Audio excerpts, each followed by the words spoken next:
congratulations to the President-elect Bola Tinubu on attaining his life's ambition of becoming the President of Nigeria. But the lack of proper preparation for the office could mean poor performance.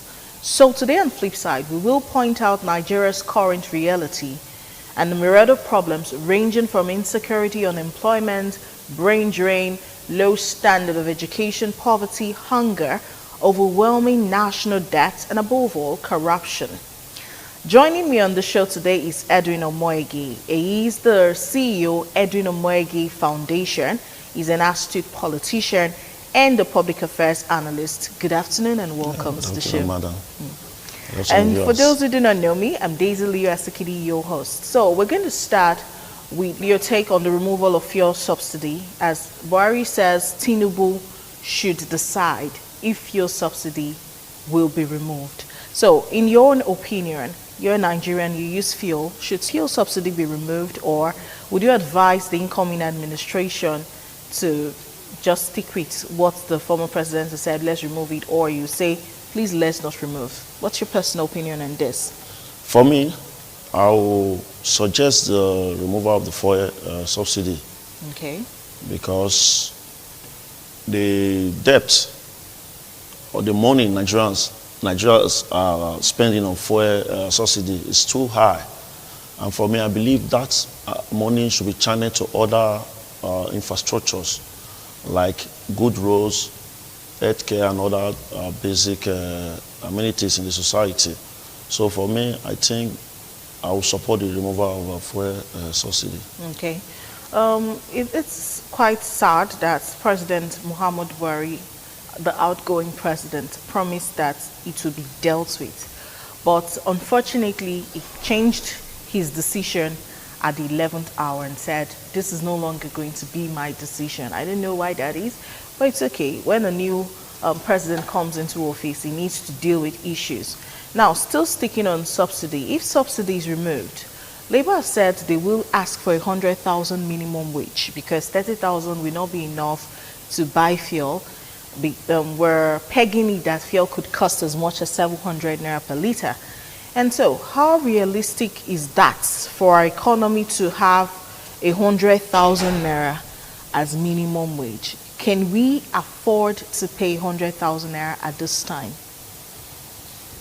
Yeah, for me, I believe we can afford it. But at the moment, because of the challenges that we have, because here in this country we have a lot of challenges at the moment. So, but I believe it can be increased, but not up to 100 at the moment. Maybe in the due time, they can increase it to 100,000. Now, May 1st was Labor Day, and amongst their requirements, they said they would push for 100K, but that was not the only thing Labour said. They still did say they want the years of service to move from 35 years to 40 years in service, and retirement age should move from 60 years to 65 years. Do you think a 65 years old person still in active duty can function optimally? I know politicians like the incoming president is above 70 from the age that we know, and people are even speculating it could be older. But this is not politics we're talking about, like having a primary school teacher being already 65. Do you think we'll have maximum outputs from these workers at that age? I believe it is better with that age before 35 years of service. Yes. That for me, I believe that's good. That is good. Because for now, 40 years or 65 years of age, I believe that person has spent a lot of years in service. And for me, with old age serving, I believe it will be stress for that person. So I will accept the old, which was the one of 35 years before now. I believe that 60 years of service. I believe that would be proper. That would be better, not 65. Okay. We also need to talk about another problem. We have lots of problems currently. Today on Flipside though, we are setting agenda for the incoming administration And now there are a lot of situations on the ground and there are problems that we need to deal with. And I'm just going to list some of them. We need to deal with the issue of unemployment. We need to deal with the issue of brain drain. We need to deal with the issue of corruption, and we need to deal with the issue of death. And most importantly, we need to deal with the issue of corruption. Now, unemployment is a big challenge. When President Buhari was coming in, he made promises on creating jobs, lots of it. Using Edo State as a case study, when Governor Gordon Obaseki was also coming in, he made promises of job creation. So politicians talking about job creation is not something we don't hear. And Obaseki pegged his own at about 200,000 jobs. He has delivered to a large extent. I don't know if he has met up with the 200,000 job goals, but he has delivered to an extent. But the job creation challenge in the country that we have is enormous. Do you think within the next 8 years, I don't want to say 4 years because it's supposed to be 4 years, but most of our politicians will run for second term. If they even have a chance, they will do third and fourth term. But can we really deal? Do you think the incoming administration within 8 years can deal with this joblessness in our country? Can we effectively address this in 8 years? It's achievable. Okay. Just what I will expect this new administration to do, first, they need to set up a committee that will be monitoring, because right now the unemployment rate in Nigeria is so high and it's alarming, and we need to really tackle it. So for me, areas that we can tackle it is, first, the administration, the incoming administration should work with the private sector, and they should create more entrepreneurship, because it will help in this administration. And some private sector, they can as well encourage them to employ workers, at least reduce their tax. So I believe it will also be a way forward in reducing unemployment in Nigeria. So I urge them to work with the private sector and again create more jobs, especially for the youth, because as we speak right now, the percentage of unemployment of youth is so high. So I believe if the government, the incoming government, can as well encourage the private sector to reduce their taxes, to say, okay, if you employ this person of this from this age, 18 years to 35 or above, your taxes will be reduced. I believe private sectors and private business firms will quickly employ these people. So I believe it will be a way forward. All right. You're running for office at the local government level. For you to even have the guts to run, it means you must interact a lot with your people, and you understand grassroots work. Yes. In the grassroots, we have lots of small businesses. So when we're even saying there's unemployment, it's not that Nigerian youths are folding their hands and doing nothing. No, they have pockets of businesses here and there and all of that. You know, small businesses everywhere, and even big ones. But we, the employees, we that are employed to work in those businesses, how decent is the pay? How decent is it going to be? I mean, this minimum wage hike, it's good. You've already suggested a hike, even if it's not up to 100,000. Yes. But do you think we should be adopting the Western method of paying people per hour? I think we should look into that, because so many workers are being enslaved, and I believe it's high time the government of the day look into it, especially those private sectors. Like some persons that work in a hotel, they will work throughout 24 hours of the day. I believe it's stressful. Yeah. In the Western world, 8 hours. Then whenever you work extra, you'll be paid extra. In the Western world, at least every week you have 1 day rest. But I don't believe they are implementing it here. So these are some of the things that we need to consider. And again, some of these private businesses, the salaries are very poor. Very, very poor. So I believe the governments need to check these things, and they need to put some tax folks that will be monitoring these private sectors, and also check the calendar, the routine of how the workers are working. Because you see, these people, sometimes some have children. They don't even have time because maybe they are cleaners or they are hotel attendants. So they work throughout the day and they don't even have time for their children. So I believe the government of the day should check these workers. They should check their role. That is, they should check the job list. I believe every company or business sector has their list for workers. So I believe they should cross-check it regularly. And monitor. Yes. Okay, I'm actually game. I'm up for hourly wages. Like, it would be so nice. And what that means is you cannot just call me up to come cover someone's duty, because if I do, I'm working extra time, you're going to pay me for it. Yeah. But if the current incoming administration can look into this, the current administration I don't think it was even brought before them. But I hope we're grown enough for it. Another thing we want to deal with at this moment is corruption.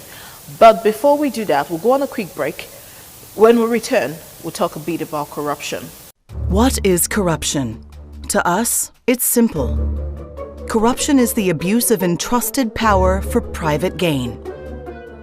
Whether it's paying a bribe to access public services like healthcare and education, or whether it's money laundering schemes involving billions in dirty money, what's important is how corruption affects you, and the cost of corruption can be enormous. Corruption can cost you your livelihood, your rights, your health, your freedom, and sometimes even your life. It erodes democratic freedoms, rule of law, and trust in government. Corruption also reduces your chances for a healthy environment and sustainable future. When money meant to tackle the climate crisis is stolen, that's your future being taken from you. When money meant to improve your local schools, hospitals, and roads is snatched away, opportunities for a better life are lost with it. When money meant to improve your government and the rule of law is stolen, so too is your chance for a more just and secure future. Every year we lose billions to corruption, billions that were supposed to improve all of our lives, our opportunities, and our communities. At times, the scale of the problem can seem overwhelming, but corruption is not inevitable. Together, we have the power to stop corruption. Join us. All right, that was just a very short documentary on corruption. Corruption has come to do a lot of damage in our country and in the world at large. Corruption is not a Nigerian word, they say. We don't have it in our local language, it's borrowed. But corruption seems to be a big problem that Africa as a continent needs to address. Now, when we just mentioned that word corruption, the first thing that comes to the mind of the common man is government. But before you get to the position of being a government official, you've run duties as maybe a civil servant, you've done duties, you've done things, you've been in position of office, and how did you handle it? So before we even start killing the head, sometimes we need to check the neck, we need to check the other parts of the body. Every part of this nation, corruption is oozing from its pores. But then, the first question I would ask on this, one of the major mantras of President Buhari, the outgoing president now, said he was going to deal with corruption. In fact, people came out to vote for him because of that. If not for anything, just handle corruption. But now that he's about to leave, it's even as if we are more corrupt than before. Before I ask about your analysis or observation in general of this, do you think if we increase the pay of common man, like Labour has also asked for, increasing pay, does it really deal with the issue of greed and corruption? Can it? Yes, it will go a long way as well. It will help. But the truth is that the corruption is just something that we're all praying for, that it's we're able to deal with it here in this country.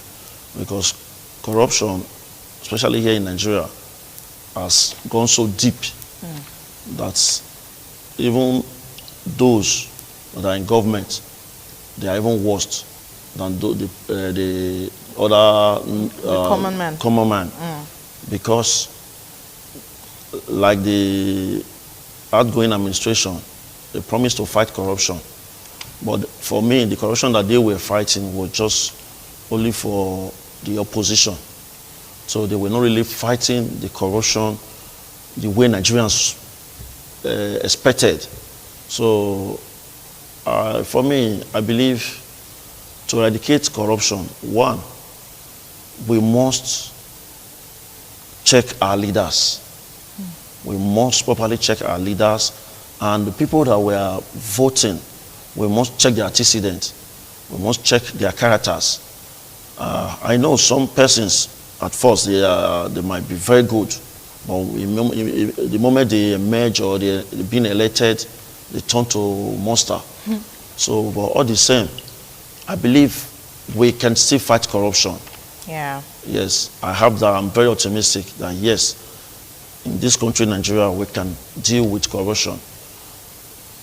Okay, now let's leave corruption and go into our debt profile. Nigeria is owing. You as a Nigerian, that you're just gingerly managing your life, eating bread in the morning, you are owing, you're a debtor. President Muhammadu Buhari is leaving us with about 77 trillion naira debt. I didn't say million, I didn't say billion, I said trillion. We're owing these monies because he kept borrowing for infrastructure developments. Yes, I know you're wondering the infrastructure developments we're talking about. You're not seeing the results or the effects in your environment, but what can we say? Now, by May 27th, when the president leaves, each of us dividing that money amongst the 200 million Nigerians, okay, estimated 200 million, maybe we're even over that. Each of you listening to me now, you're owing 384,860 naira. That's your debt you're owing, and you need to look for a way to pay. As he's about leaving office, he has also borrowed again, and this money he's borrowing is going to be in 4 years, that 40 years before we pay back. So you're not just only owing, you're going to be in debt for the next 40 years, whether you like it or not. And President incoming, or should I say President-elect Bola Ahmed Tinubu, is inheriting this debt of 77 trillion naira. I don't understand why we're eventually borrowing more few days to leave office, and he's even asking for an additional 1 trillion naira to support one of his infrastructure plans that was approved recently. What do you even think about all this incessant borrowing of this present administration, and what would be your advice for the incoming administration? Your advice in terms of what they should borrow, who they should borrow, for what they should borrow, and also you add how will they generate funds to pay back this money, because I cannot just imagine owing over 300k. I never borrowed that kind of money before. All right. I believe this debt is on every one of us as Nigerians. But for me, I will beg this incoming government to borrow less. I know they must borrow, because they keep telling us we don't have funds, and they keep borrowing. So they should borrow less, and they should tell Nigerians what they are using this money for.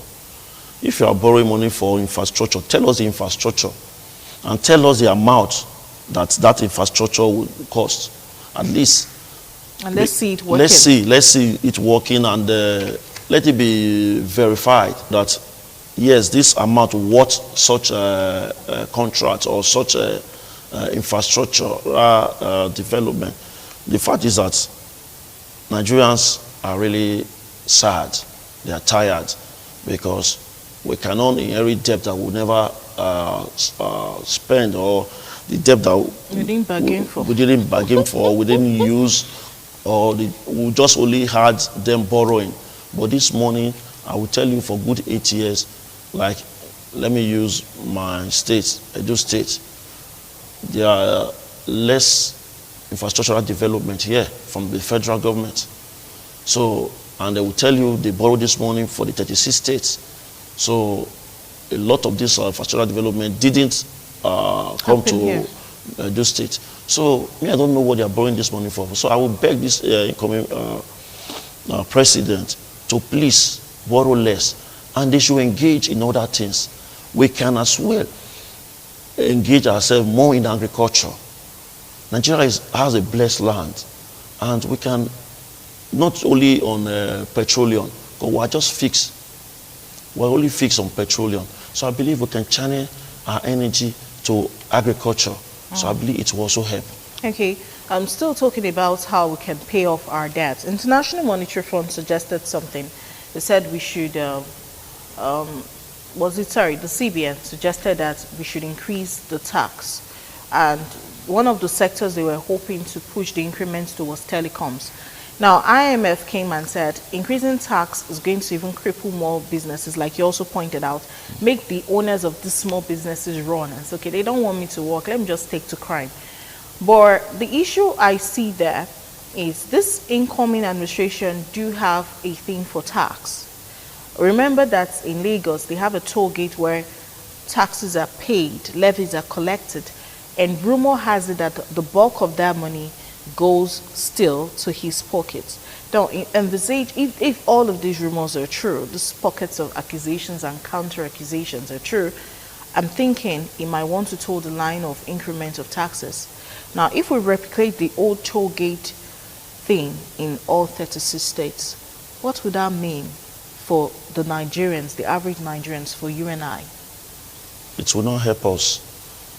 Bringing back toll gates will not help us, because the road users, like the transport workers, they pay taxes. And again, every day they pay, every day they pay these state taxes, federal taxes, and the local government as well. So for me, bringing in toll gate is under additional stress or burden for Nigerians. So maybe you'll be one of the youths that will protest when it comes up. All right, on the final note, we also need to deal with the issue of poverty. I know brain drain is a topic for another day, so we'll end our discussion on poverty. According to the World Bank, 4 out of every 10 Nigerian is poor, and over 130 million of the 200 million in Nigeria is poor. We're actually we're rated one of the poorest nations in the world today. How can we get out of poverty? I know we're owing. Poverty is one of the reasons why we're also owing. But how can we as a nation be called rich? Forget natural resources. We have natural resources. Let's convert these natural resources to cash in the pockets of each Nigerian. How can we do that? Yes, like I said before, the present government need to engage with the people. One, like I stated before, employment. At least if average Nigerians are working, I believe it will also reduce poverty. While working with the little salary that they earn, we'll be able to take care of their families. So I believe in the areas of poverty, and also the government needs to invest in education, because like you cannot compare the standard of education in the Western world to the standard of education here. So, and one, they say my people perish for lack of knowledge. So I believe that's first under education. We needed that formal and informal education is needed as well. It will also help us to eradicate poverty.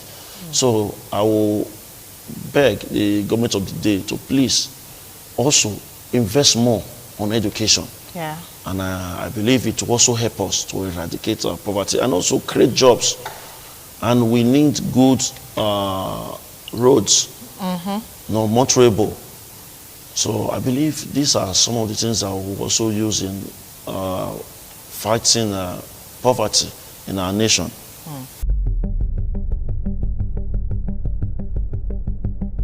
It is a ranking no country wants, a first-place position for the most people living in extreme poverty. Nigeria has now overtaken India in the less than envious top spot. but it is Africa's second largest economy and oil-rich. So for a land so richly blessed, why are Nigerians not reaping the benefits of the wealth? Extreme poverty means people surviving on less than $1.90 a day. In Nigeria, it grows by 6 people every minute. 87 million Nigerians, or nearly 50% of the population, live below the breadline. The figures come from the World Poverty Clock. It is counting down to 2030, measuring progress on the UN's major Sustainable Development Goal to eradicate poverty worldwide. The problem literally grows every day. Our population happens to be the largest in Africa and one of the largest in the world. And in the next 2 decades, we will be, some say the 4th, some say the 3rd most populous country. Nigeria's government rejects the data modelling by the World Poverty Clock, but there is no denying the country's inequality. Extreme wealth is in the hands of a few. And despite being the largest oil producer in Africa, successive Nigerian governments have struggled to lift living standards.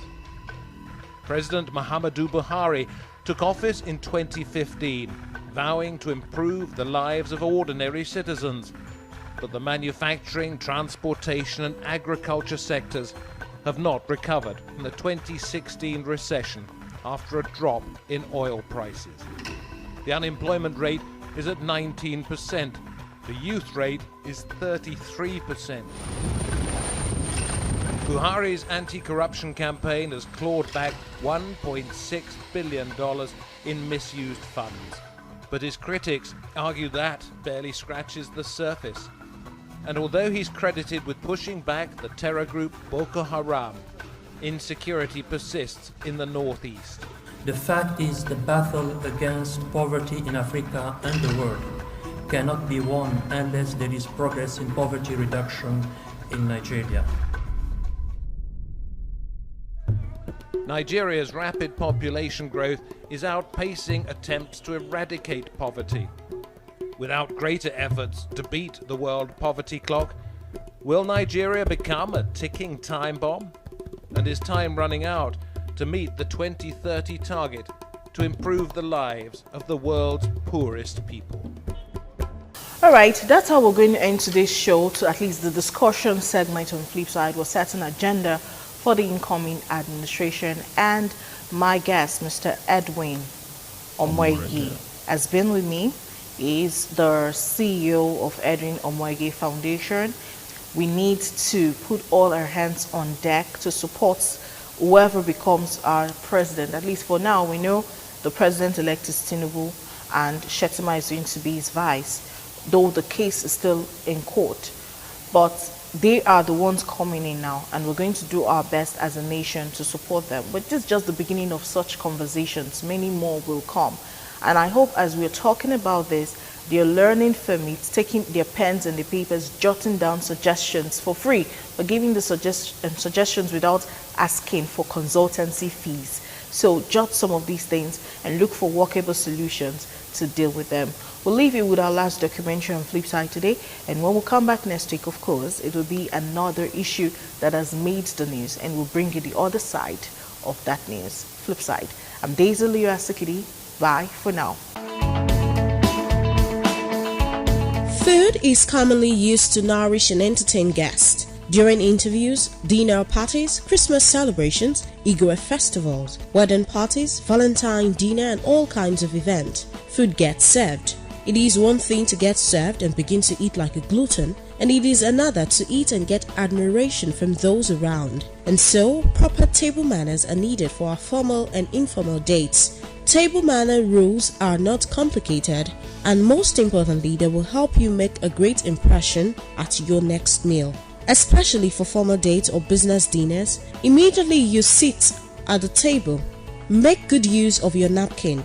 Your napkin is not a serviette paper. It is big, wide, and thick. Place your napkin on your lap. Immediately upon sitting down, unfold it while it's in your lap. And if you want to get up, Pick up your napkin from your laps, fold it back and put it on your table before you leave. If you're hosted in a restaurant, you are expected to order for your food. Now, order something simple and familiar. Study the menu thoroughly before you order, so you don't order what the restaurant don't serve. To show you're ready to order, close your menu, place it on the table and the waiter will come to you. Don't yell for the waiter like you're at the bus stop. But if it's not a restaurant you're being hosted, maybe a family house, you might not have much choice as to what you want to be served. But try to eat whatever they serve you. Have a taste of everything placed in front of you.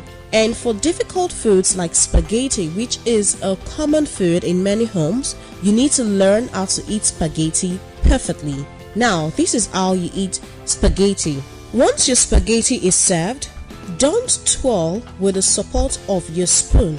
Always use your fork only. Never cut the thread of your pasta with a knife. And once it gets into your mouth, chew. Don't slop like.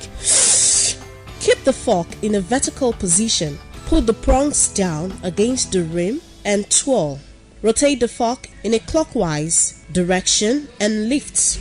Don't overload your fork so you can neatly put everything in your mouth. And now that you've learned how to eat spaghetti, sometimes we eat and get inconveniences like burn, onion, or we just have unwanted food in our mouth and we want to take it out.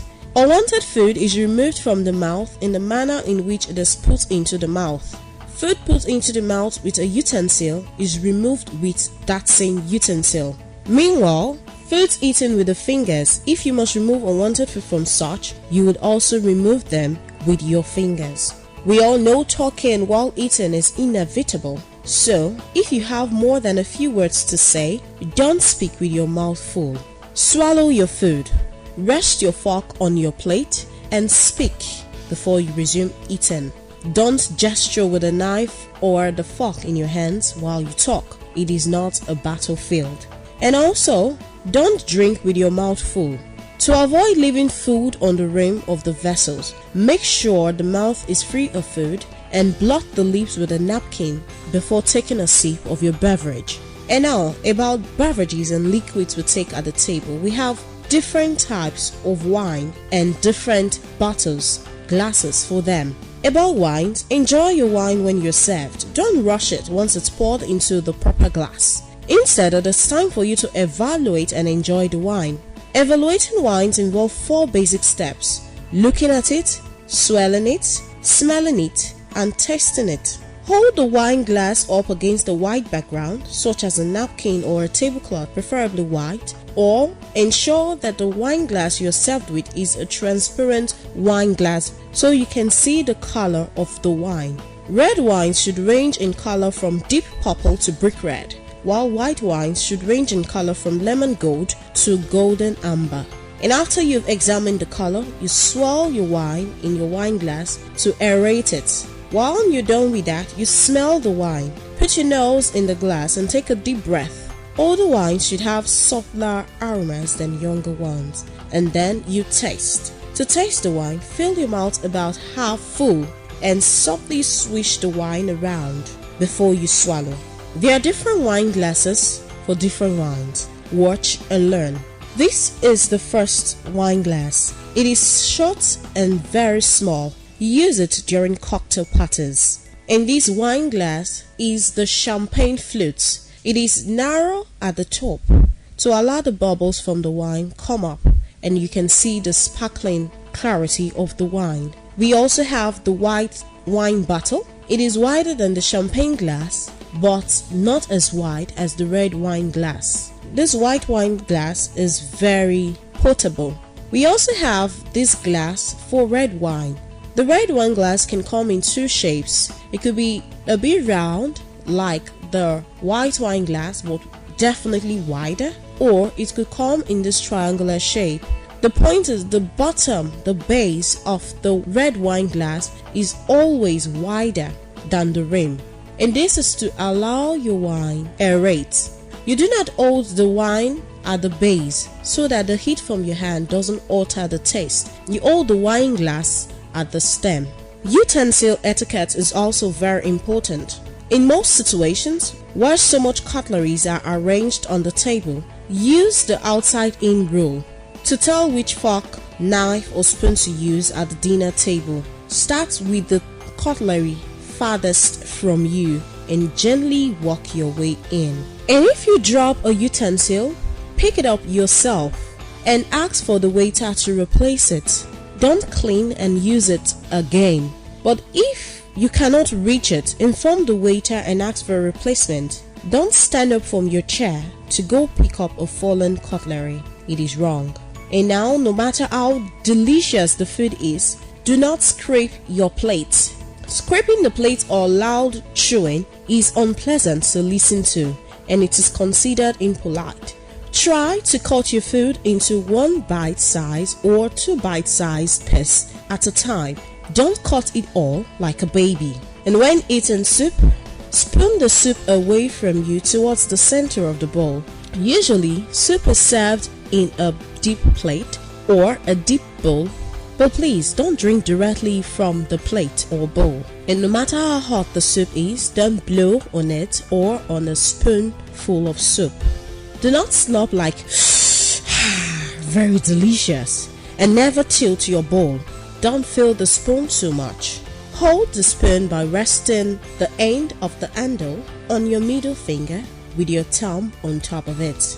And now, what you must do is fill your spoon by moving it away from you so it doesn't spill on your dress. Fill only 2/3 of your spoon with soup. Then sip from the side of the spoon quietly. When the soup is over, leave the spoon in the bowl, not on the table.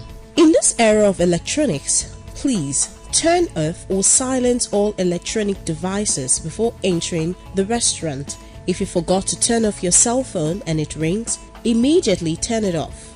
Do not answer the call. Do not text and do not browse the internet at the table. Be polite at the table. A simple "excuse me, please, I'll be right back" can do a lot for you. Do not leave the table without a word. Always be excused before you leave. When sneezing or coughing at the table is unavoidable, just cover your nose or mouth with a napkin and proceed as quietly as possible with the sneeze or the cough. Except in an emergency where you need to blow your nose, please don't use the napkin to blow your nose. Excuse yourself, leave the table, and use an handkerchief instead. Another thing you need to know is that food should be passed to the right or the left, but the point is, food has to move only in one direction. One diner either holds the dish as the next diner takes some food, or he hands it over to the person who then serves himself and hands it over to the next person. No crossing your hands over someone to pass food. And still on how things should be passed at the table, cream pitchers and other dishes with handles should be passed with the handle towards the person receiving them. And also, if someone asks for a salt or pepper, pass both the salt and the pepper. Even if the person asks for just one, pass both anyway. Each time service is provided at a multi-course meal, verbal acceptance is not necessary. But to review service, a verbal rejection of "no thank you" is given. And by the time you're done eating totally, just say "thank you." Even as you celebrate and go for all of these ceremonies, eat wise, eat decently, and be smart. Your body is your responsibility. Please take good care of it.